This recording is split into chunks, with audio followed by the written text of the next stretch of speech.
Top of the motherfucking morning to you, my friends. My name is Alexandra Rose, and I am so excited to welcome you to the very first episode of my podcast, Alexandra Unfiltered. I am Alexandra Rose, your favorite bad bitch with a law degree, doing what I do best: ranting, raving, whining, and complaining, and not necessarily in that order. I am so thrilled to have you joining me today. Like I said, this is my very first episode of my new podcast, Alexandra Unfiltered, and I have a really exciting topic that we're going to talk about today. Today's topic is women who are drunk off the patriarchal piss. I'll repeat that for the hard of hearing. Women who are drunk off the patriarchal piss. All right, before we dive in, please allow me to sort of introduce myself and establish my credentials. As I mentioned, my name is Alexandra Rose. I am a proud law school graduate. Graduated from Valparaiso University Law School in May 2020, RIP. And might I add, I graduated number 9 in my law school class. Okay, so the academics speak for themselves.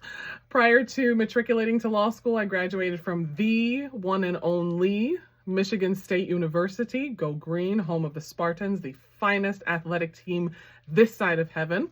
I graduated from Michigan State in 2016 with a Bachelor of Arts in Sociology. I also minored in anthropology and specialized in peace and justice studies. So not only am I a bad bitch, I'm a bad bitch with credentials. All right, don't be confused.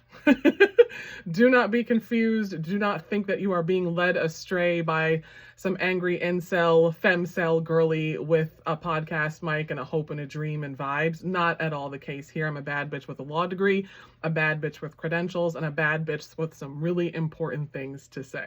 Okay, so today's topic: women who are drunk off the patriarchal piss. I even have notes on my iPad. All right, I came fully prepared.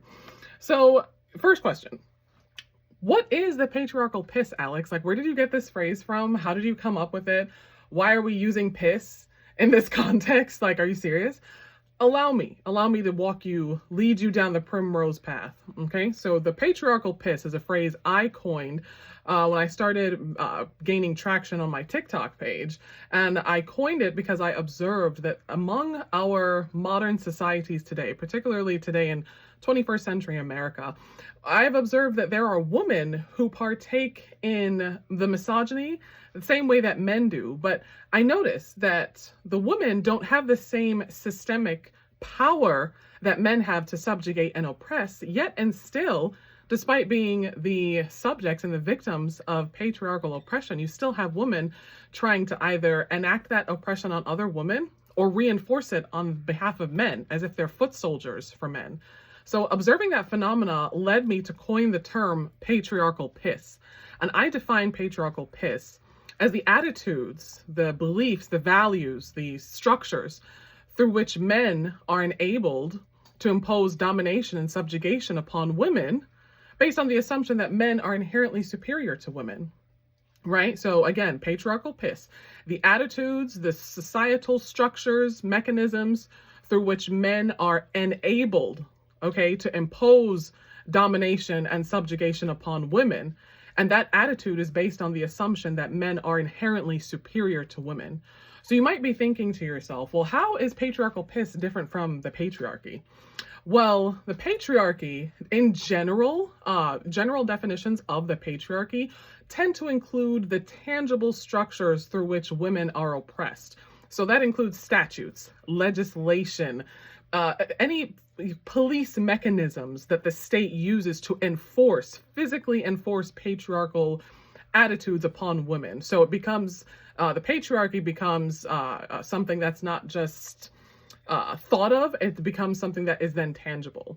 How I am using this term today, the patriarchal piss, is that it covers the intangible attitudes and beliefs that form those tangible oppressive mechanisms, right? So before we get to enacting statutes and laws that say that women cannot access birth control or abortions, or say that women must cover themselves from head to toe, before we get there, those laws don't just fall out of the clear blue sky. A society has to think and believe that way. And that is where we get the patriarchal piss from. It starts in the mind, basically, insane in the membrane. right? So I use the patriarchal piss definition again to focus on the intangible. And specifically, I use the patriarchal piss as a means of explaining women who believe these attitudes, women who believe that men are inherently superior to women despite being women themselves. It's a very unusual case because I view the patriarchal piss as actual piss. It's a toxic waste byproduct of the assumption that men are inherently superior to women, and thus men must subjugate women. It's toxic, right? And it's a belief and it's an attitude that enables these societal structures, that enables the patriarchy. You have patriarchal piss first, then you have the patriarchy, okay? And although men are the ones primarily pissing this stuff out, men are also capable of consuming it. And specifically, women are capable of consuming it as well, despite the fact that it's toxic, despite the fact that it's like you're drinking poison. When you see women enforcing patriarchal structures and attitudes and beliefs, when you see women who are pro-life over pro-choice, when you see women who agree that women should not be paid equally in the workplace, when you see women agreeing with ideas that women should not receive paid medical leave, that women should not be free to make decisions regarding any part of their reproductive autonomy, that is a woman consuming the patriarchal piss and voluntarily doing so.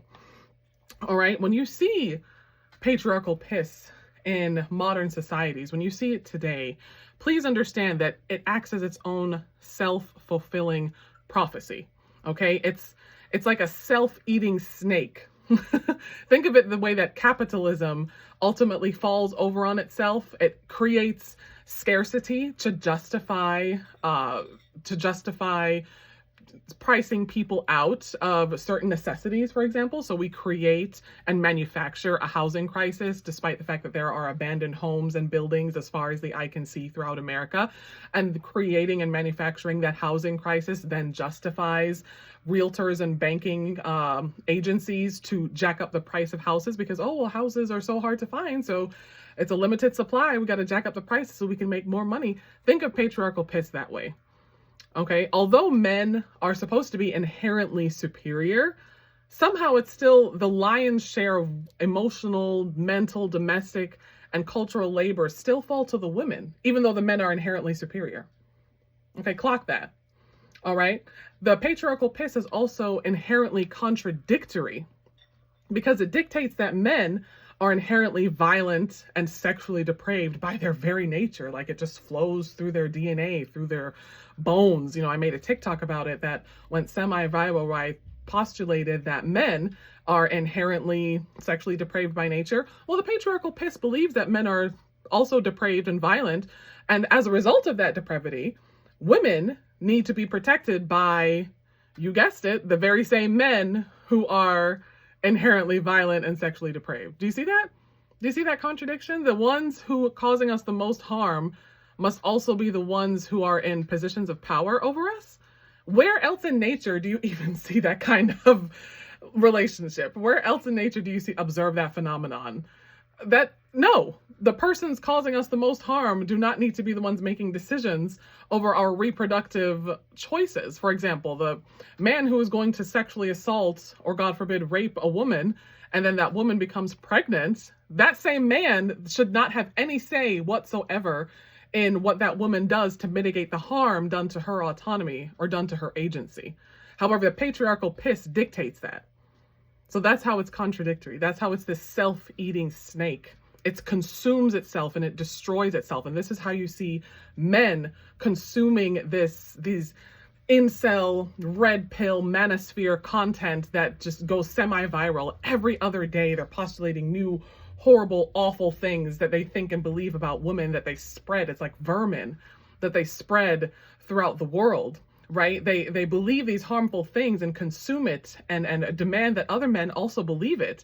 And what gets me is that these same incel bros will make whole podcasts about how women are dumb and all we need to be doing is be in the kitchen and we need to be pregnant and barefoot. And if you as a woman want to do that, then that is your choice. The whole point is that you're supposed to have the power of choosing not to want to do that. Like, let's say you want to be pregnant and barefoot for 5 years, and then after 5 years, you don't want to be pregnant and barefoot anymore. All I'm saying is you should have the choice to make that decision. The men consuming the patriarchal piss, they're the ones saying you shouldn't have a choice, period. Okay?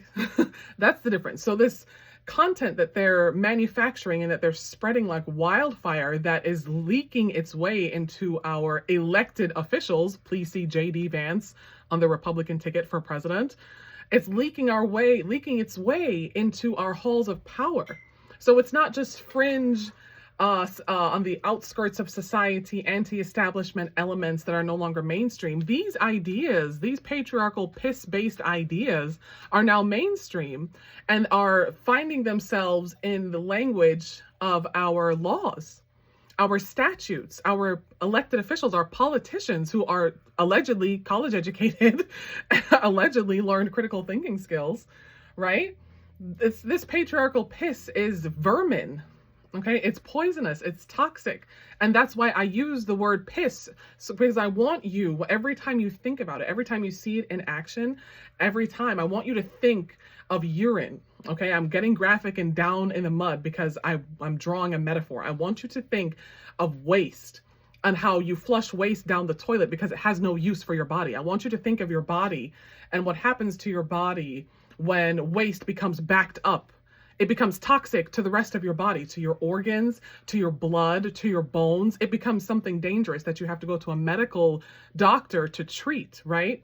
That's what patriarchal piss is. And our society is becoming backed up by it, so much so that our society can't function. It's backlogging, and it's the sludge that's preventing our other society mechanisms from properly functioning. We are living in the 21st century. We have cured illnesses and diseases that prior to wiped out entire populations. We have elected officials that are representative of our country's population and demographics. We have women and transgender people leading charges, leading movements, leading countries, leading governments, leading companies. And yet we're still stuck on the patriarchal piss. Yet we're still, these folks who believe in the patriarchal piss, they're holding tight. They're holding on to it as it's like their last vestige of a dying empire. It's the last vestige of a dying mechanism like patriarchy, the last vestige of the dying misogyny. They just have to hold on to it. And if they hold on to it, then it won't go anywhere. And if I can spread it as much as I can, then it'll be the remnant of what's left behind. Let it go, baby. Let it go, okay? One thing you will observe about the patriarchal piss, and one thing I have observed in all of my readings and all of my ranting and ravings on TikTok, is that this patriarchal piss is the foundation upon which every society in the world stands. It is part and parcel of every single civilization on this planet. I have said it before, the one thing the world over that remains the same, the world over, regardless of where you travel, is misogyny. Every society you enter in, regardless of that society's dominant race, ethnicity, dominant religion, regardless of that society's dominant political views, one thing every society the world over agrees on is its hatred of women. That is how prevalent the patriarchal piss is. And that's why I am so worked up about talking about it. Okay? If the patriarchal piss is the foundation upon which every civilization or every society is built on, then it explains why these same societies it's built on are crumbling, right? Because any contractor will tell you, you ever have liquid or water under the foundation of your house or structure or a building, even just 1/2 an inch of water settling somewhere underneath the foundation of a building is dangerous to that building's infrastructure, to its integrity, to its safety. It poses a safety issue, right? So if something as toxic as patriarchal piss, a toxic byproduct of the overall patriarchy, is a foundation upon which our societies stand, do we really have to wonder why we're in 2024 still debating with men like JD Vance and Donald J. Trump about whether or not I can access an abortion? Well, no, you don't have to wonder, because our society, our laws, our beliefs, our values, our attitudes are built upon this very thing. And that's why it's all shaking and crumbling down right now. Also, side note, please, if you have not, please do vote. Early voting has begun in most states. I have voted. I filled in my ballot. I voted blue straight down the ticket. and I mailed in my ballot. I even helped my mom and my sister mail their ballots in as well. It was easy. It took me 5 minutes. The instructions were really clear, and all it took was 5 minutes for me to contribute saving our democracy. So I implore you to please, if you have not already, please vote, and vote for Kamala Harris and Tim Walz. Thank you. Next. The patriarchal piss also explains why in societies that are typically traditional and conservative, where, think of societies where patriarchal piss goes from just piss to actual enforced legislation. Those same societies, ironically, have the highest rates of femicide, intimate partner violence, child sexual abuse, and feminized poverty. Okay, patriarchal piss explains why societies dominated by religions, in particular the Abrahamic religions, so think Christianity, Judaism, Islam, etc. Those societies dominated by those Abrahamic religions demand and require that women subjugate themselves to those religions, but do not demand that the men do the same. That's the result of the patriarchal piss. That's what it looks and feels like. And I include the United States as a country that is dominated by an Abrahamic religion because almost every modern American televangelical votes typically Republican and typically votes along very sexist, misogynistic lines. Okay, you can look to even America's tax laws to tell you that America is an otherwise religious state because our tax laws favor marriage between men and women in terms of giving you tax cuts and tax breaks for being married. Our tax laws also favor family structures, specifically the nuclear family, man, wife, child, or children, and do not favor single individuals who are child-free, do not favor single individuals with children, and definitely do not favor homosexual and same-sex couples. So look to our tax laws here in the United States to understand exactly how strong Christianity informs our policy, if you think that we're living in a secular society. Okay, clock that too. All right. So, the next question then becomes, well, Alex, what does it mean for someone to be drunk off the patriarchal piss? And why are you specifically talking about women who are drunk off of it? Okay. So someone who is drunk off the patriarchal piss, what you would normally think of is just like what a pick-me is or a pick-misha. And we know what pick-me's are. Those are women who go out of their way to be picked romantically by men. So they'll agree with men in terms of men's sexist, misogynistic attitudes or beliefs. You see them piping up on social media and in the podcast arena as well, telling women that we need to be barefoot and pregnant and cook and put up with cheating and you're not a real woman if you don't have a man. Typical pick-me behavior. Patriarchal piss, I think, takes it one step further because a pick-me is acting in accordance with misogyny with the ultimate goal of being romantically picked by a man to enter a mutually exclusive relationship. That's the ultimate goal of a pick-me.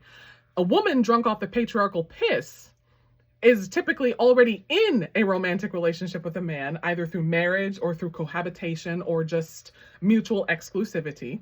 Right? So she's not looking to even be picked romantically by a man. It's bigger and deeper than just being picked for her, if you can imagine that. This woman is drunk off the patriarchal piss in that she doesn't care about being even picked by the same man that she's defending. She just wants to defend him for the sake of defending him. That's women who are drunk off the patriarchal piss. Women who are drunk off the patriarchal piss are the women and the church mothers we grew up with in church who told us that our skirts had to be loose fitting and ankle length, otherwise we would tempt the men around us. And they were telling girls this as young as 12 and 13 who were just entering adolescence and wanting to explore their different fashion tastes and whatnot. And all of a sudden I have to worry about the pervy, balding 45-year-old deacon looking at me sideways, even though I am a literal child. That's a woman drunk off the patriarchal piss. She's not interested in being picked by the deacon to be married to him. She's probably married to another deacon, but she's still interested in defending said deacon over the well-being of herself and other women and girls around her. Okay, women who are drunk off the patriarchal piss are married to men who abuse their children, right? So they have children with a man, and the man is abusing children in the household, and the woman is, one, not abusing the man back, or two, still married to him and defending his actions. Well, that's just how he's a traditional conservative dad. He's just a traditional conservative father. That's just how they are. They're very heavy-handed. Is it really? Because you understand that he can be heavy-handed, but you can't be heavy-handed as a mother. Are you a traditional conservative heavy-handed mother? Are you a traditional conservative heavy-handed wife? Are you slapping him around, or somehow you understand that's completely out of the question? That is a woman drunk off the patriarchal piss. Women who are drunk off the patriarchal piss vote for people like Donald Trump, who has said proudly and loudly that he grabs women by their genitals. And they vote for him not once, not twice, but 3 times. Like remember those Billy Mays commercials where he'd be like, no, but wait, there's more. Yeah, that's those women. But wait, there's more. I can vote for him again. Those are women who are drunk off the patriarchal piss. Most likely, they don't need to be picked. They've already been picked by some loser man from a trash heap that no other woman wants, no other decent good woman wants, right? They've been picked romantically. So that's not the ultimate goal for them. The goal for them is upholding and enforcing misogyny so that they can try to reclaim some of the power they themselves lose to the patriarchy by putting other women under their feet as well. They're trying to hold hands with their oppressor. It's almost like Stockholm syndrome. Women drunk off the patriarchal piss are trying to hold hands with their misogynistic oppressors so that they can both oppress women. And these women have the wrong idea, obviously, right? Because you're going to the one oppressing you, trying to link up with them to oppress others in an effort to what? Like, ask yourself, what do you get out of that? What do you get out of defending rapists and men who are accused of sexual assault and child sexual abuse? Does it make you feel good to do that? Do you think that maybe in doing so, you'll be protected from his violence if you justify and defend his violence? Is that what you think it is? Because let me tell you, none of us are the exception to patriarchal violence. Not a one. And you know how I know it's true? Because men are also not protected from the patriarchal violence. Ask men what happens in prisons and in jails. Ask these war-torn veterans who have PTSD with a 1,000-yard stare.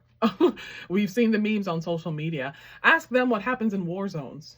And not just to the women. Ask them what the men do to each other. So not only are the men pissing out the patriarchal piss, they're taking it back up and drinking it themselves and then throwing it on the other men. None of us are the exception to it. And women, you are not going to protect yourself or protect others by consuming this patriarchal piss to the point of drunkenness, intoxication, where you're almost, it's like you put blinders on your eyes. That's what I mean by being drunk off of it. It's not just a consumption of it. It's a consumption of it to the point where you're inebriated. And your own protective senses, your self-protective mechanisms as a woman are completely destroyed as a result of it. Okay, you will not be protected by patriarchal violence by upholding it. And more importantly, women, you will not be able to reclaim your power, your autonomy, or your agency in trying to oppress other women alongside men. And I'm saying this to the women who are pro-life and who didn't support the Me Too movement. And, oh, well, I'm not a feminist. I do believe in women's equality, but I don't call myself a feminist. Well, baby, that's the definition of feminism. Words mean things, guys. Okay.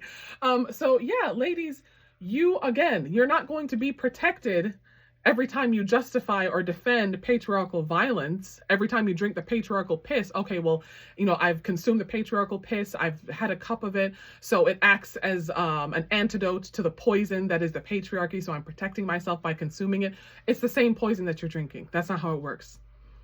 And you are not reclaiming any power at all. In fact, you're denying your power. You're denying your agency. You're denying your autonomy. Because you're looking your oppressor in the face. And by telling your oppressor, it's okay to oppress her, you're telling that oppressor, it's okay to oppress me too, because I am her. In any other iteration of the universe, I would have her body, her skin tone, her race, her ethnicity, her socioeconomic status, her challenges. If it's not her who has been made pregnant as the result of a violent rape, if it has not her who has been rendered impoverished as the result of lower wages for women, then it would be me in another universe. It would be me in another country on this same planet. That is how women need to understand how this works. That is how insidious this can be. That's how dangerous this can be. And as toxic and as wasteful as this patriarchal piss is, I want to remind all of us that there is still hope. Okay, so with my podcast, Alexandra Unfiltered, I would like to end each segment with suggestions for solving the problems that I'm discussing. The most important skill I gained from my legal education after I graduated number 9 in my law school class, the most important skill I gained from that was not just how to discuss a problem, not just how to analyze a problem, but the most valuable skill I have professionally and personally is how to solve the problem. So what is the solution to the patriarchal piss? The solution starts and ends with reparations, first of all. So reparations, aka what we call damages in the legal profession. So reparations, what that looks like equal wages for women in the workplace. Because increasing our income and our earnings also increases our agency and our autonomy. It decreases our chances of remaining in abusive relationships. It decreases our chances of falling into poverty and feminization of poverty, a sociological concept to explain that further.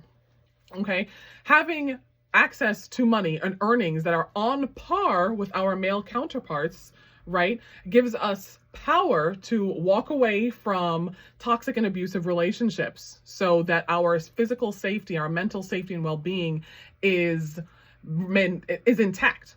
It gives us power to walk away from romantic partners who are maybe abusing our children.